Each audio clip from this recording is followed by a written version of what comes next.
आज से करीब 10 साल पहले सहारनपुर के एक छोटे से मोहल्ले खान आलमपुरा में एक 8 साल का बच्चा जिद पकड़ता है कि उसे क्रिकेट खेलना है।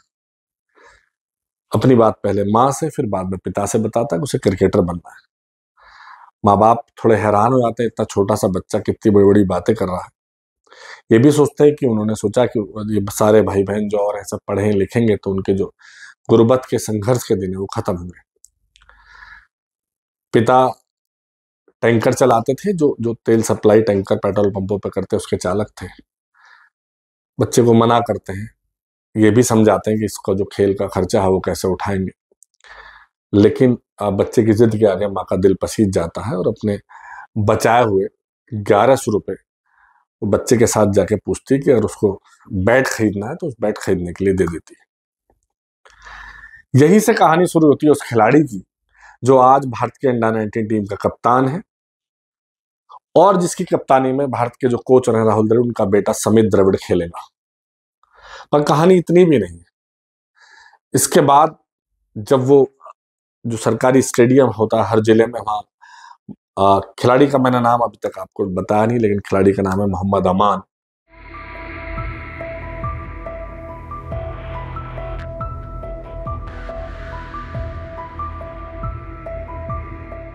जिस दिन से चला हूं मेरी मंजिल पे नजर है, आंखों ने कभी मील का पत्थर नहीं देखा। ये फूल मुझे कोई विरासत में नहीं मिले हैं, तुमने मेरा कांटों भरा बिस्तर नहीं देखा। शायर बशीर बद्र की ये पंक्तियां अंडर 19 क्रिकेट टीम के कप्तान बना गए मोहम्मद अमान की जिंदगी और संघर्ष पर सटीक बैठती हैं। 5 वर्षों में अमान ने जिंदगी का सबसे बुरा और सबसे अच्छा समय देख लिया। ऑस्ट्रेलिया के खिलाफ होने वाली सीरीज के लिए सहारनपुर के खान आलमपुरा निवासी मोहम्मद अमान को अंडर 19 भारतीय क्रिकेट टीम का कप्तान बनाया गया है। भारतीय क्रिकेट टीम के पूर्व कप्तान एवं कोच राहुल द्रविड़ के बेटे समित द्रविड़ भी अमान की कप्तानी में खेलेंगे। अमान इस वक्त यूपी क्रिकेट लीग में भी अच्छा खेल रहे हैं, इसके अलावा तमाम जगह प्रदर्शन किए, लेकिन फिर वहीं जाते हैं कि अमान सबसे पहले पास के अम्बेडकर स्टेडियम सहारनपुर में है, वहां जाता है, खेलना शुरू करता है थोड़ा बहुत। कुछ दिनों बाद उसको लगता है कि वहीं बराबर में एक दूसरा ग्राउंड है क्रिकेट का, वहां जाता है और कोचिंग लेना शुरू करता है। सहारनपुर डिस्ट्रिक्ट एसोसिएशन के जो अध्यक्ष हैं अभी, उनको लगता है कि लड़का अच्छा खेलता है, तो वो थोड़ी उसकी मदद करते हैं, उसको नोएडा भेज देते हैं क्रिकेट की ट्रेनिंग के लिए। वहां भी अच्छा करता है, माता पिता को खुशी होती है कि बच्चा अच्छा कर रहा है और अंडर 14 टीम्स में, अंडर 12 में, अंडर 14 में उसका प्रदर्शन बड़ा अच्छा रहता है और खेल आगे चलता रहता है। लेकिन इसके बाद कहानी में एक ट्विस्ट और आता है। कोरोना काल में 2020 में अमान की माताजी का देहांत हो जाता है। इसके बाद कुछ दिन खेल से दूर रहता, पिता फिर हौसला देते हैं और नोएडा भेज देते हैं। इसी बीच एक दूसरी बुरी खबर आती है। 2022 में उसके पिता का देहांत हो जाता है। यहां से अमान पूरी तरह टूट चुका होता है। वो वापस नोएडा से सहारनपुर आ जाता है और सहारनपुर आने के बाद अपने जो कोच थे, पुराने कोच थे राजीव गोयल, उनके पास जाता है और उनसे कहता है कि उसे किसी कपड़े की दुकान में काम करने का मौका दिला दीजिए, कपड़े की दुकान में काम करा दीजिए, जिससे कि वो अपने जो बाकी भाई बहन है, 3 भाई और 2 बहनें हैं छोटी, उनका खर्चा चला सके, उनकी मदद कर सके और वो क्रिकेट नहीं खेल पाएगा। कोच सलाह देते हैं कि वो क्रिकेट खेलना जारी रखे, वो अच्छा खिलाड़ी है। यहीं से एक परिवर्तन और आता है। वो कहते हैं कि ठीक है, अगर तुमको कुछ इस तरह से साधन कुछ बनाना है तो बेहतर है कि वो जूनियर खिलाड़ी जो उससे छोटे हैं उनको कोचिंग दे और साथ के साथ अपनी कोचिंग भी जारी करें। अंडर 19 टीम का कप्तान बनने के बाद मोहम्मद अमान अपनी मां और पिता को याद कर रो पड़ते हैं। बातचीत में अमान का दर्द छलक जाता है। उनका कहना है कि यदि आज उनकी मां और उनके पिता जिंदा होते तो वो कितने खुश होते। अमान की सफलता पर आज पूरा देश गौरवान्वित महसूस कर रहा है, लेकिन अमान इस मुकाम तक कैसे पहुंचे, उन्हें किस दौर से गुजरना पड़ा, ये कम ही लोग जानते हैं।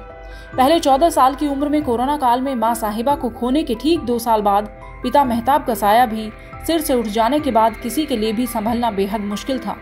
अमान की छोटी बहन शीबा और बुआ शबनम ने बताया कि जिस समय पिता मेहताब दिल की बीमारी से जूझ रहे थे, उस समय अमान नोएडा में कोचिंग ले रहे थे।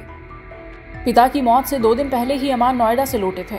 अमान अपनी किट कंधे पर लाद कर घर से SBB एकेडमी के लिए निकल ही रहे थे कि पिता ने अमान को रोक लिया और बोले कि अमान, ऐसा लग रहा है कि आज मेरा आखिरी दिन है।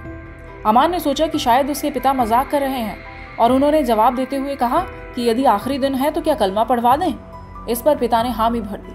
बुआ शबनम बताती हैं कि कलमा पढ़ते ही पिता मेहताब फर्श पर लेट गए और हमेशा के लिए दुनिया से रुखसत हो गए।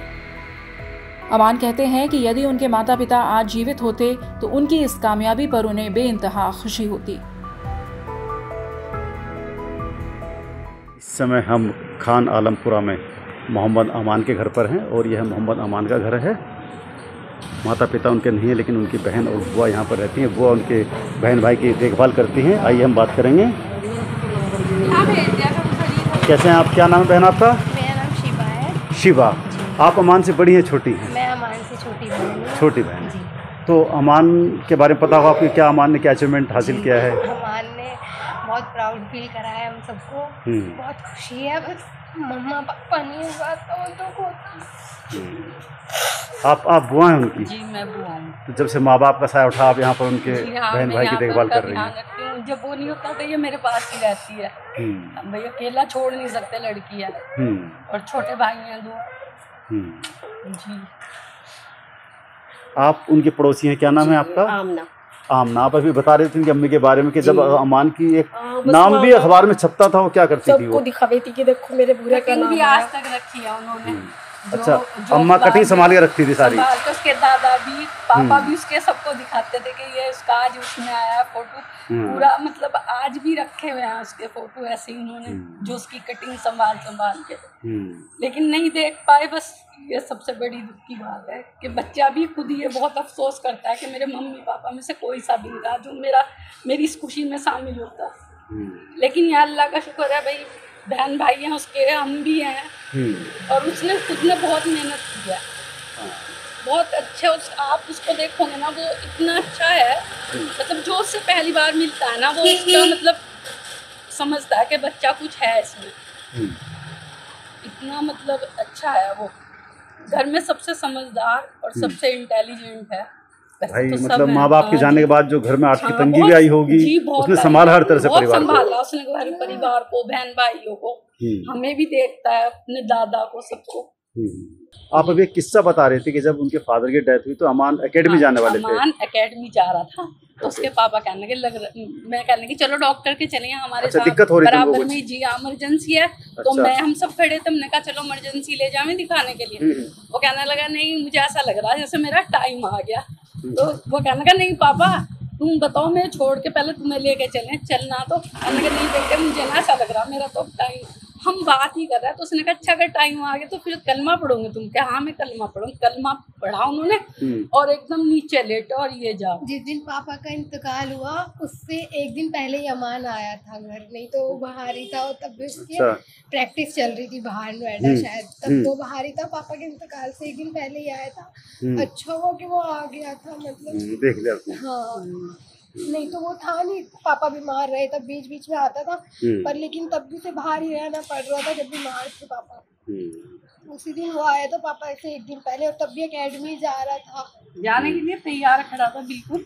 बताया कि जो अमान है वो नमाजी है, पक्के का नमाजी है, कुरान शरीफ पढ़ा हुआ है और रात में भी उठ के तहज्जुद पढ़ता है। अपने लिए, सिर्फ अपने कैरियर के लिए ही दुआ करता है कि अल्लाह मुझे यहाँ तक तो पहुँचा दो। तहज्जुद किस में पढ़ जाती है? रात में आप जब भी 12 बजे के बाद आँख खुलती है ना, सो के उठ के नमाज पढ़नी पड़ती है। तो उसने अपने लिए मतलब इतनी मेहनत भी करी है और अल्लाह को भी नहीं भूला। पूरे रोजे रखता है वो, और रोजे हमेशा अकेडमी जाता है वो। कभी ऐसा नहीं है कि भाई 5 मिनट मतलब ना मजहब को छोड़ता अपने खेल को छोड़ता। बहुत छोटे से ही रखता है। और देखो यहाँ भी ना हमारे मोहल्ला बहुत अच्छा है, हिंदू मुसलमान सब उसे बहुत प्यार करते हैं सारे। उसकी मतलब अगर उसे कुछ चीज की जरूरत है वो कहीं भी है फोन कर देगा। कोई हिंदू का लड़का, कोई मुसलमान को, मेरे बच्चे, कोई उसे मना नहीं करता कि भाई उनते रहेगा। एकदम अच्छा बच्चा, मैंने देखा है, बहुत अच्छा बच्चा है। आप मिले भी हो उससे। मोहम्मद अमान ने क्रिकेट की शुरुआत 2014 में की थी। घर के आर्थिक हालात ठीक नहीं थे, लेकिन मन में क्रिकेटर बनने की धुन थी। ऐसे में उन्होंने अपनी मां साहिबा और पिता मेहताब से क्रिकेट की कोचिंग लेने की जिद की। मां और पिता ने कोचिंग के लिए एकेडमी भेजने की हामी तो भर दी, लेकिन सामान खरीदने के लिए पर्याप्त रुपए नहीं थे। अमान बताते हैं कि आज उनकी किट में महंगे से महंगे बल्ले मौजूद हैं, लेकिन माता और पिता नहीं हैं।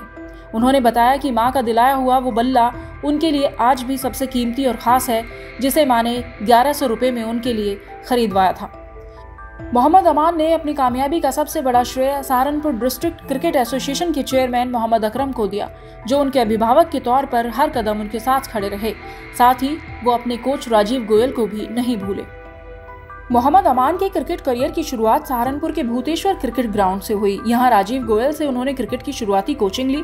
एसोसिएशन के चेयरमैन मोहम्मद अकरम ने इनको अच्छे प्रशिक्षण के लिए बाहर भेज दिया। मोहम्मद अमान 2016-17 में अंडर 14, 2017-18 में अंडर 14, 2018-19 में अंडर 16, 2019-20 में अंडर 16 और 2022-23 में अंडर 19 क्रिकेट खेल चुके हैं। मोहम्मद अमान एक बेहतरीन बल्लेबाज हैं। वर्ष 2023 में वह सबसे पहले उत्तर प्रदेश की अंडर 19 टीम के कप्तान बनाए गए। उनके प्रदर्शन के आधार पर बीसीसीआई ने चैलेंजर ट्रॉफी के लिए उनका चयन इंडिया ए टीम के लिए किया था। चैलेंजर ट्रॉफी में अमान ने 2 शतक लगाकर चयनकर्ताओं का ध्यान अपनी ओर आकर्षित किया था। इसी की बदौलत उन्हें एशिया कप के लिए अंडर 19 भारतीय टीम में जगह दी गई। अमान फिलहाल यूपी T20 प्रतियोगिताओं में खेल रहे हैं। SDCA के चेयरमैन मोहम्मद अकरम बताते हैं कि अमान के अंदर क्रिकेट को लेकर जुनून तो है ही, साथ ही क्रिकेट के प्रति पूरी तरह समर्पण भी है। यही वजह है कि माता पिता की मौत के बावजूद वह अपने लक्ष्य से नहीं भटके।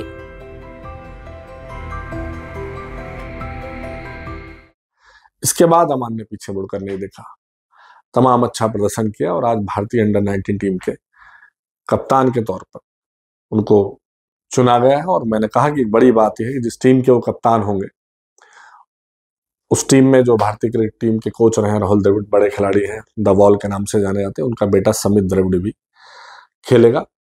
और जैसी कि उम्मीद जताई जा रही है, जो उनके साथी हैं वो भी, और जो खिलाड़ी हैं, पूरा सहारनपुर नहीं, पूरा पश्चिमी उत्तर प्रदेश के सभी लोग ये उम्मीद करे बैठे हैं कि एक दिन ये लड़का भारत क्रिकेट टीम में खेलेगा और देश का नाम रोशन करेगा।